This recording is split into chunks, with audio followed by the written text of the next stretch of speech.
Welcome inside this episode of This Week in Hockey East. I'm Bridget Prue here with Eric Galanti, and we're ready to take you through all of our quarterfinal matchups on the men's side, as well as BU, the women heading to the national tournament. We'll preview their game as well. But we want to start with our Friday night game, our Friday night Hockey East on NESN. That is UConn hosting Providence College. Eric, take us through what we need to know about UConn coming into the postseason.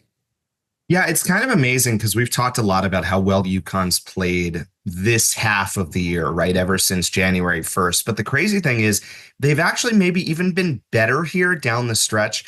And I think notably better since they I know the official 100% in the NCAA tournament just recently happened. But once they got that win over Anchorage, and maybe even before that, the comeback against Lowell, which snapped a couple of game losing streak.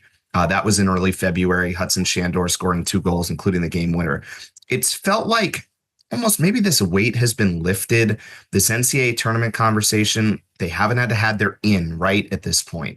So they're now unbeaten in their last 7 games. They're 6-0-1 in their last 7. It's hard to describe how good the power play has been. They have scored a power play goal in 10 consecutive games and 16 of 17. It's crazy. They're at 40% on their power play over their last 10 games. So the confidence piece, and I think, we'll have this conversation with UMass. We'll have this conversation with UConn. I think those two are kind of over here, and then everyone else. Not that BC and Maine and BU aren't playing well and so on and so forth, but those two were the teams that were outside the NCAA tournament picture and have now played their way inside, right? UConn doing it over maybe a longer period of time. But even UMass, when we had the conversation, they were outside kind of in January. They're inside right now. So for UConn, there's a confidence in their scoring that they don't just have to rely on that top line. As good as Muldowney's been, and he's been incredible, plus 25 in points from last year. As good as Shandor's been, and he's been awesome, plus 18 in points from last year. As good as Tattle and Richard have been, they feel like they have a full group, not just on the power play, but their full spectrum of offensive scorers. They really like what their freshman lines brought. They really like what the Sitar lines brought. So all of that combined together, there's so much confidence that it doesn't have to be one line reliant right now. And I think that's really important for UConn as they embark on this tournament. This is not a play-in game, right? Both of these teams are in the NCAA tournament no matter what happens. So they can play free, they can play at home. And I'm really interested to see how they come out in this game after just a really, really impressive second half to lock up their first ever NCAA tournament appearance. Yeah, Eric, they're both pairwise teams that are high enough to make it into the NCAA tournament as at-large bids. That's what makes this 4-5 matchup so interesting on the Hockey East tournament. So looking at their previous meetings this season, they split. Each team has a win. It was UConn taking a shootout win, an 8-round shootout at Providence, the first meeting back in December. And then the next day it was another game at UConn, where it's a 6-3 win for Providence. So they got a little bit of revenge after that game. And when you look at where PC is right now, they only have 6 regulation losses this year, and they've been a really good road team under Nate Lehman this season, 9-4-2 on the road. 3 of those losses came to BC or BU. Those are good teams. Those are teams that are hard to beat on their home ice. So it looked like they bounced back in the final weekend. They had maybe, or more than likely, their worst game of the season against Boston University, the second to last game of the season. They come back, they win the Saturday game against Northeastern to get back on a positive note heading into the postseason. So they'll head up to UConn, and some players that we'll keep an eye on are some of the freshmen for this PC team. And Logan Sawyer in particular stood out against Northeastern. He scored a power play goal, and those have been hard to come by for Providence this year. So he had a goal, an assist, and 8 shots against the Huskies in the final game of the regular season. Yeah, I don't think there's any doubt. And worth noting his performance in that last game. He had 8 shots on goal. And really is just someone who I think has the potential to be a driver. So he could be a real key in this matchup. I think it's just interesting. Remember last year for Providence, they played in the same game, 4-5 game. They were the home team, and it was basically a play-in game with UMass. And that creates a whole different angle to it. As we've said, this is not a play-in game this year. Nate Lehman actually said he likes the fact they're on the road, right? And they have an opportunity to kind of just play free. And so we'll see what will happen. Should be a really, really good game. And this will punch the first ticket to TD Garden with a bunch more to come. This will be a Friday night game coming up right after we're done right here on Nesson. 3 other quarterfinal games to talk about, plus the BU women hockey is champions, and they open the NCAA tournament on Thursday. We'll talk all about that as we go through right here on This Week in Hockey East. Welcome back to This Week in Hockey East. Let's keep rolling through some quarterfinal games. The 3-6 matchup will take place at 4:30 over on Nesson Plus. It'll be UMass, who we mentioned a little bit in our first segment, playing as well as just about anyone in the country right now. They get a 2-1 win over Vermont in the opening round. They will take on Boston University. First time these two teams get together since December. It was a bit of an odd game Wednesday.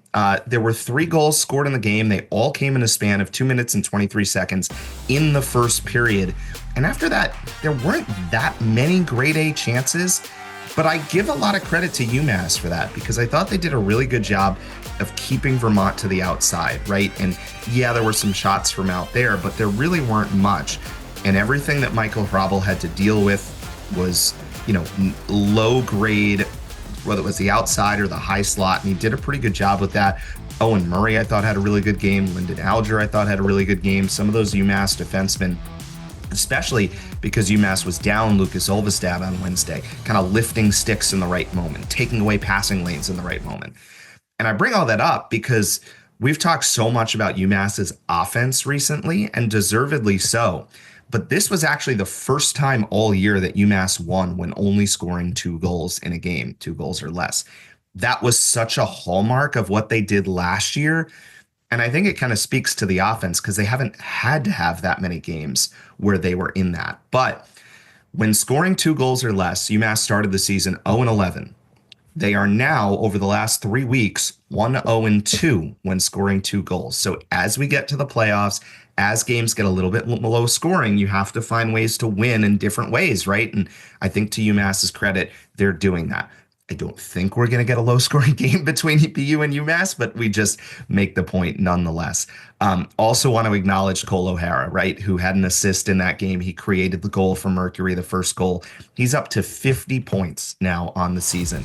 He is just the second UMass player in the D1 era to ever get to 50 points, so pretty remarkable accomplishment for O'Hara.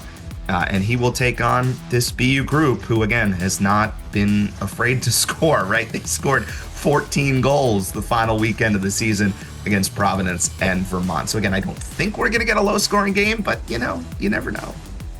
Yeah, it's the playoffs. You never know. There's fewer penalties to be had, so that will certainly factor into the games as well. And we'll get into those power plays either way, because they're important to talk about. But to look at some of the players for BU that have been piling on those goals and points over the last few weeks, and in particular this last 2 games of the regular season, Quinn Hudson, our service credit union scoring leader, up to 1.44 points per game. That's the national lead. He's got 46 points in 32 games, 7 points the last weekend. 4 assists versus PC. That was last weekend. 7 points last weekend. Yeah, just last weekend.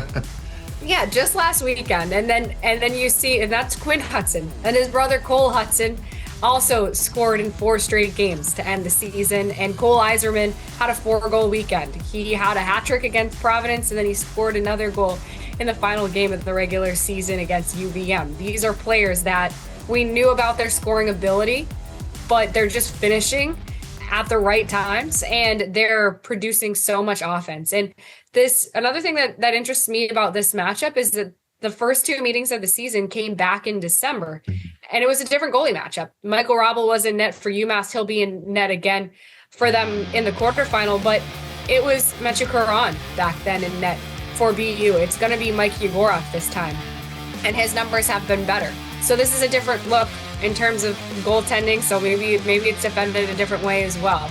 And to look at special teams, both of these power plays are top in Hockey East. BU is 27%. That's first in Hockey East, 4th nationally. UMass is 25%. That's second in Hockey East and 8th nationally. So these are some really high-powered power plays, but across the opening round games on Wednesday, we didn't see a lot of penalties called. Yeah. So maybe those don't factor in quite as much. So where do the special teams matchups lie? Should be really interesting to see. That's 4:30 over at Agganis Arena. You'll be there with Cooper Boardman. Should be a lot of fun. Two other quarterfinal games to tell you about on Saturday as we decide who's going to TD Garden. That's coming up on This Week in Hockey East.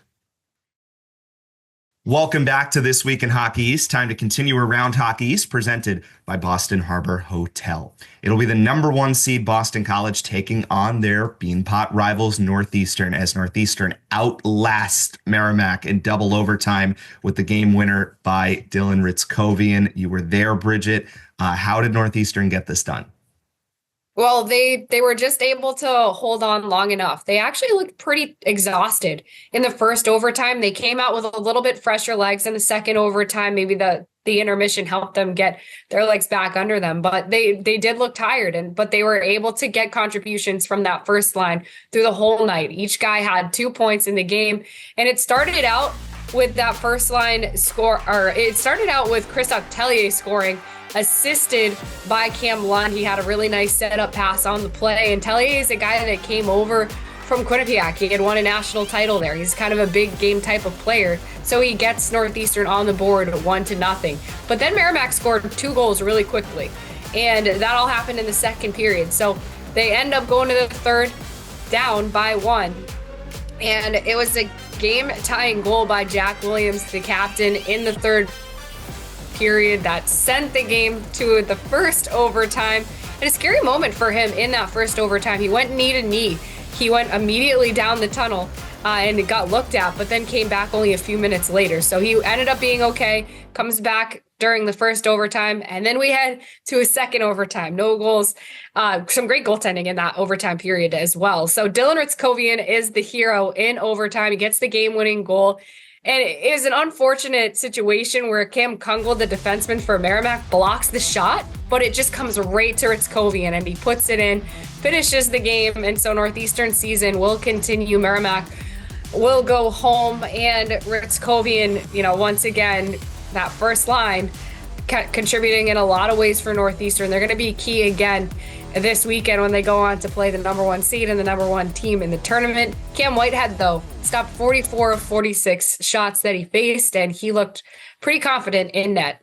Yeah, I mean, when he's right, we know how good he is. It's just a question of whether he was, and that's a new career high for him. Yeah, that Williams, Ritzkovian, and Lund, those three are responsible for 59% of Northeastern's goals this year. They're so important. They do have a win against Boston College. It was back in November, but they did beat the Eagles 4-2 at Matthews Arena. BC won the first game of that series and then had the big 8-goal output in the Beanpot semifinals. BC totally controlled that game Saturday against Merrimack.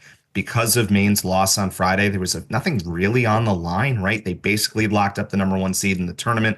They had locked up the number one seed in the Hockey East tournament, but still in total control, 6-0 victory. And that's the kind of things that you want to see. Just a couple notes on Boston College. We've obviously talked a lot about them. Ryan Leonard scored again in that game on Saturday. And this is not so much to talk about his national lead in goals, which at 29 goals, he's way up there. But that was his 14th goal that either tied the game or gave Boston College the lead, right? He's got a ton of game-winning goals. He's tied for first nationally. And we talk about that stat a lot, but sometimes that stat can be skewed because you might get a goal really early on in the game. But 14 to either tie it or give BC the lead, that certainly stands out and has to be the most in the country. And BC's getting some depth scoring too from their defensemen now. Eamon Powell had 3 assists on Saturday. He now has 13 points in his last 13 games. Lucas Gustafson made that great play along the wall to set up Teddy Stikas. So the defense is really contributing. And then I know we've started to talk about this a little bit, but it's hard to describe how good Jacob Fowler's been. And I think kind of crazily, it's been a little under the radar. So here's a note for you from our good friend Brian Smith finding this one.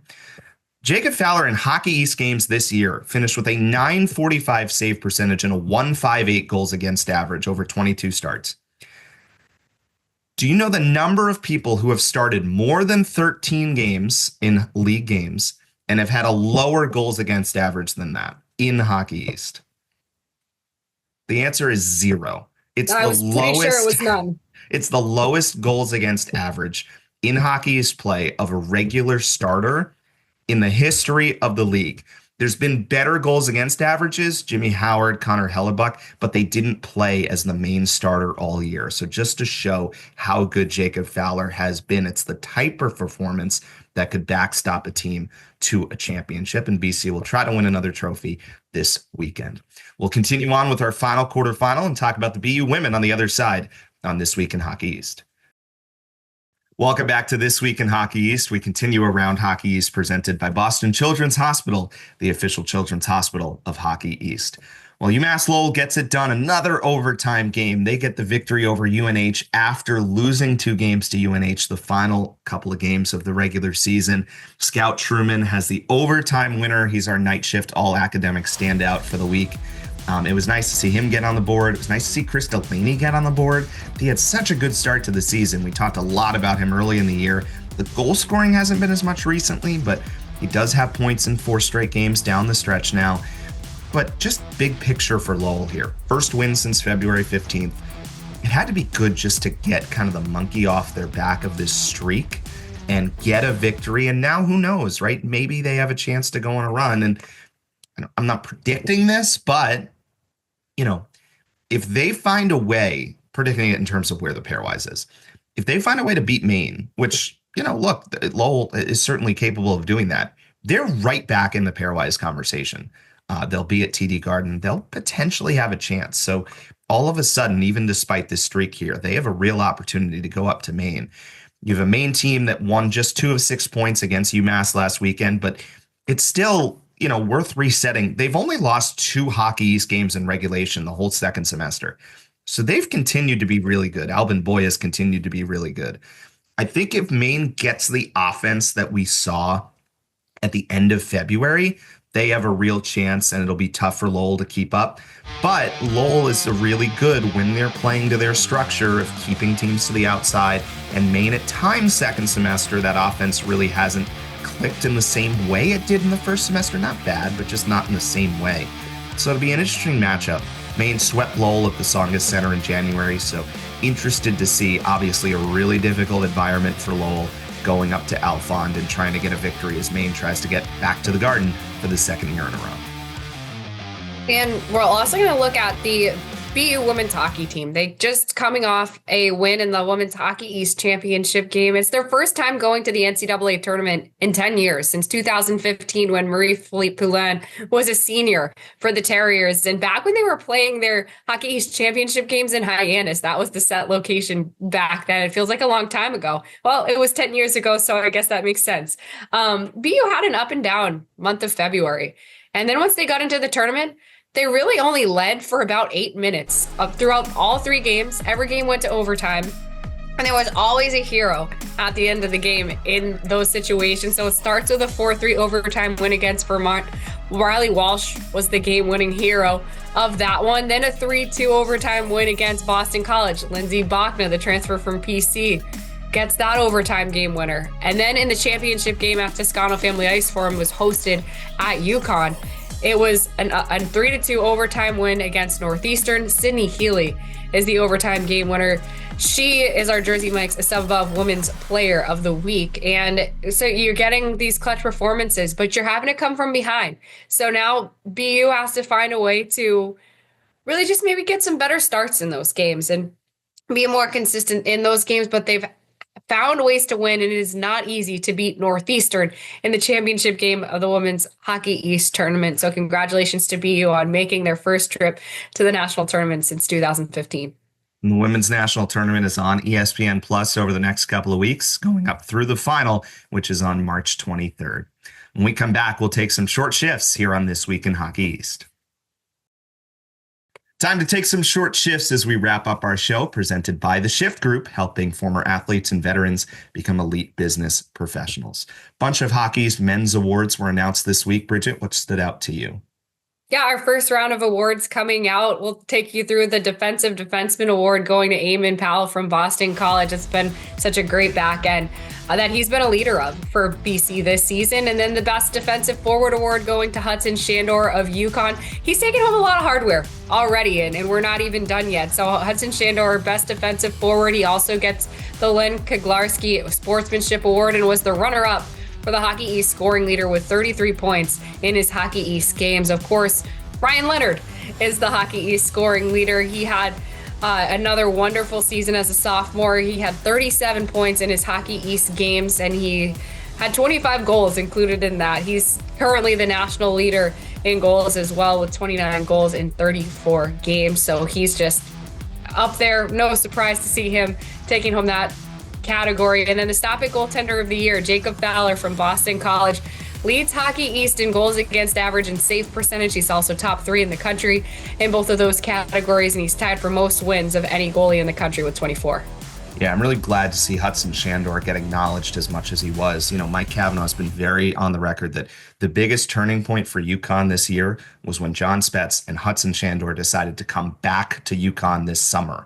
So he's talked a lot about that, and Shandor is certainly deserving of those awards. The other big thing was the Pro Ambitions All-Rookie team, which came out.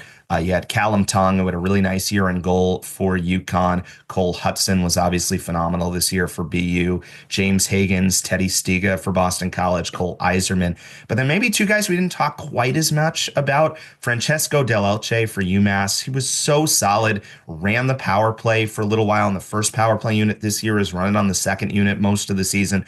And Colin Kessler, who I thought was maybe the best player on the ice for Vermont the whole day on Wednesday. He had a really solid year. Notably, he had a goal in that game Wednesday, had 11 assists on the year.